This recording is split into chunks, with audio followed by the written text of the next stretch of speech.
আবারও চাঁদাবাজি।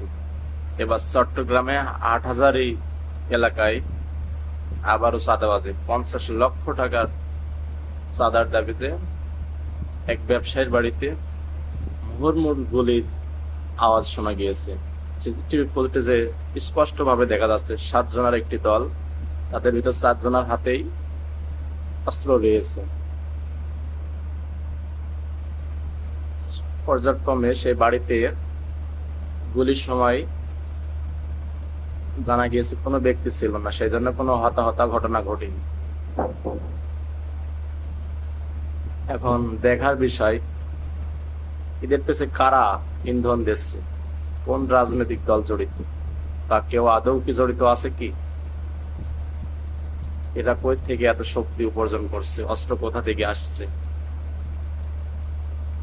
পুলিশ প্রশাসন কি করছে, এদের কেন গ্রেফতার করছে না? এরা কিভাবে দিনে দুপুরে এইভাবে অস্ত্রের মহড়া দিয়ে একজন ব্যবসায়ীর বাড়িতে এভাবে মুহুর্মুহু গুলি চালায়?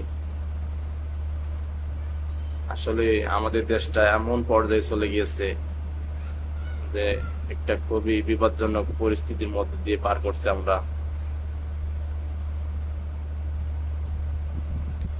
8,000-এর এই ব্যবসায়ীর বাড়িতে যেভাবে গুলি করছে। মোহাম্মদ জাহাঙ্গীর আলমের বাসায় ইসাপুরে হাটহাজারীতে এই ঘটনাটা ঘটছে।